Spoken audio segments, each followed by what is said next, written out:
আসসালামু আলাইকুম এভরিওয়ান। আজকে আমি হাজারদুয়ারি মুর্শিদাবাদ গিয়েছিলাম। তো এই দাদুটার সাথে দেখা হলো, দাদুটা বই বিক্রি করছে। তো পুরোটা কথা শুনুন দাদুটা কি বলে। চলো কিছু খেয়ে নাও। একটা কথা হলো, একটা ডাইলের একটা মাংস আমি তো হরে কৃষ্ণ হরে রাম আমি খাই না, আমি খাই না।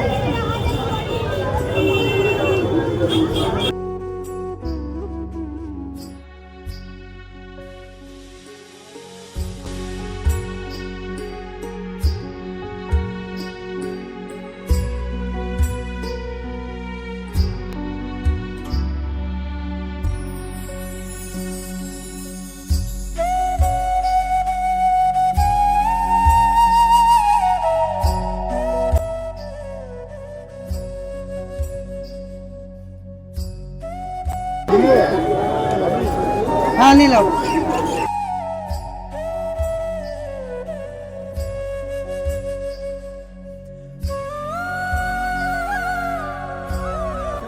গাইস, আপনাদেরকে আমি একটাই কথা বলবো, আমার যে ফলোয়ার্স ভাইরা আছে, তো এই প্রকার যদি লোক আপনারা দেখতে পান তাহলে কিছু না হলেও সামান্য 20 টাকা বা 10 টাকা দিয়েও সাহায্য করবেন। একটা বইয়ের দাম কি 20 টাকা, ওটা দিয়েও সাহায্য করবেন। কোথায় বাড়ি? এখানে। ছেলে মেয়েগুলো কোথায় থাকছে দাদু? ছেলে মেয়ে বাইরে কাজ করে। বাইরে? বাইরে কি কাজ করে ছেলে মেয়েগুলো? হ্যাঁ, মিস্ত্রি। মিস্ত্রি। দেখে না? টাকা পয়সা দেয় না?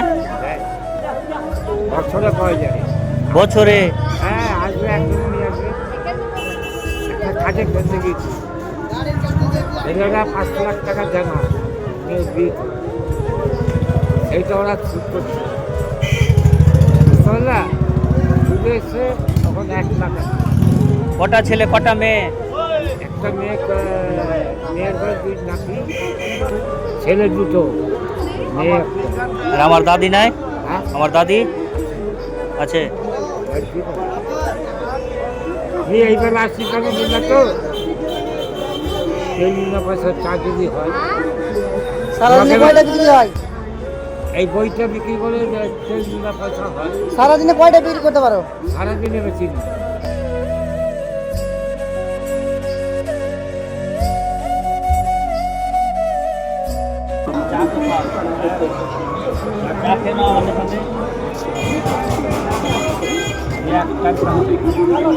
দাদু বলছিল বাইরে জিনিস খাই না। চাটা তো খাই, দাদু বললো। চাও খাই, আমার এখন ফ্রি। আমি নিয়ে আসছি চা।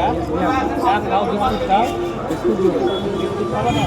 চা আনছি তাহলে। তো দাদুকে বললাম যে হোটেলে ভাত খাওয়ার জন্য, তো দাদু বলছে না, বাইরের আমি খাবার খাই না, একটা সমস্যা আছে।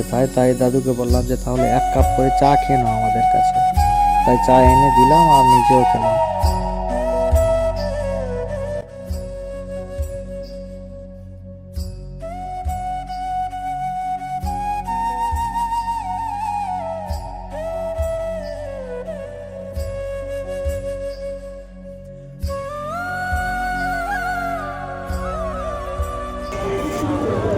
বই কত করে গেল?